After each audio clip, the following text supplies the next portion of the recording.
बिस्मिल्लाहिर्रहमानिर्रहीम। अस्सलाम वालेकुम। कैसे हैं आप सब लोग। आज मैं लेकर आई हूँ आपके लिए रमज़ान स्पेशल इफ्तारी स्पेशल लच्छा पकोड़ा, आलू के लच्छेदार पकोड़े डिट्टो जिस तरह हम लोग बाज़ार में खाते हैं ना, बिल्कुल वैसे क्रिस्पी और खूब लच्छे वाले। और हम बनाएंगे इसको बिल्कुल आसान और घर के तरीके से, इजी रेसिपी से। तो जी चले के हम आलू लच्छा पकोड़ा की रेसिपी को स्टार्ट करते हैं। आलू के लच्छेदार पकोड़ा बनाने के लिए मैंने 4 मीडियम साइज़ के आलू लिए थे। उनको मैंने इस तरह से ग्रेट कर लिया है। आप देख सकते हैं मोटे वाले ग्रेटर से, आप चाहें तो बारीक वाले से भी कर सकते हैं।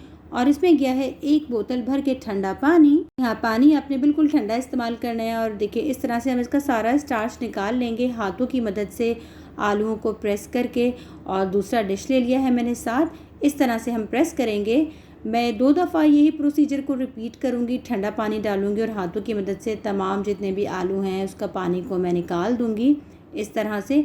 इसमें किसी भी किस्म का पानी मौजूद ना हो, क्योंकि आलूओं का अपना एक बहुत ज़्यादा मॉइस्चर होता है। देखिए मैंने दूसरी डिश में इसको ट्रांसफ़र कर लिया है। और अब जाएंगे हमारे इसके अंदर कुछ बेसिक से मसाले। ये चली गई है 2 हरी मिर्च बारीक कटी हुई। जी हाँ, मैंने काफ़ी तीखी मिर्चों इसका इस्तेमाल किया है। हाफ़ टी स्पून चली गई है कश्मीरी लाल मिर्च, आप चाहें तो रेगुलर वाली भी यूज़ कर सकते हैं। मैंने ग्रीन मिर्च काफ़ी तीखी यूज़ की है, मैंने कश्मीरी मिर्च का इस्तेमाल किया है। आप अगर हल्की तीखी हरी मिर्च यूज़ करें तो आप रेगुलर वाली मिर्च इस्तेमाल कर सकते हैं। नमक आपके टेस्ट के हिसाब से, हाफ़ टी स्पून से थोड़ा कम, 1/4 टीस्पून हल्दी, 1 टीस्पून चाट मसाला। ये थे हमारे कुछ मसाले। और ये चला गया है राइस फ्लोर, चावल का आटा। 2 टेबल स्पून भर के हम डालेंगे चावल का आटा। अगर आपके पास चावल का आटा ना हो तो आप कॉर्नफ्लोर या फिर अरारोट का पाउडर भी इस्तेमाल कर सकते हो। 3 टेबल स्पून चला गया है मैदा, जिसको फ्लोर भी कहा जाता है। इस्तेमाल किया है 2 टेबल स्पून चावल का आटा, 3 टेबल स्पून मैदा, और ये 2 टेबल स्पून के करीब चला गया है धनिया पत्ता। अगर आपके पास पार्सली अवेलेबल हो तो आप वो भी डाल सकते हैं। और ये इसको अच्छे से कलर देने के लिए 2 पिंच के करीब चला गया है ऑरेंज फूड कलर। ये ऑप्शनल है, अगर आपके पास मौजूद हो तो आप ऐड कीजिए, वरना आप स्किप कर सकते हैं।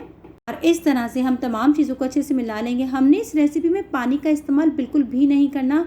हमने बनाने हैं लच्छे वाले पकोड़े, ताकि जब हम इसको खाएं, हम इसको फ्राई करें, हम इसको बनाएं तो आलूओं के जो लच्छे हैं ना वो बिल्कुल नज़र आए। देखिए जी इस तरह से आलूओं ने अपना काफ़ी सारा जो मॉइस्चर है नमक डालती काफ़ी रिड्यूस किया है। हमने इसको बिल्कुल पकोड़े के स्टाइल में गोल नहीं बनाना, इस तरह से हाथ में लेना है। ये बाइंड हो रहा है और अंगूठे की मदद से हम इसको थोड़ा सा फ्लैट कर देंगे।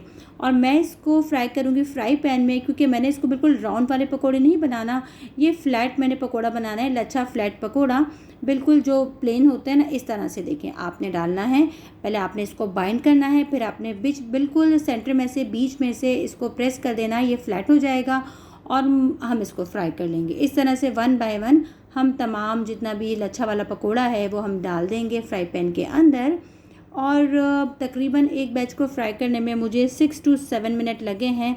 देखिए कितनी आसान, सिंपल और यूनिक रेसिपी, और इंतहाई लजीज और क्रिस्पी। आपने बस फॉलो करना है कुछ मेथड को, इसके जो टिप एंड ट्रिक्स हैं उसको, कि किस तरह से आपने आलूओं को ग्रेट करना है, उसमें किसी किस्म का मॉइस्चर नहीं होना चाहिए।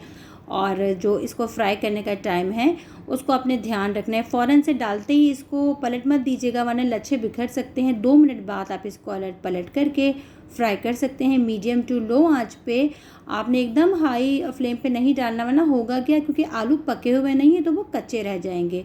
6 to 7 मिनट में या 5 to 6 मिनट में रेडी हो जाएंगे।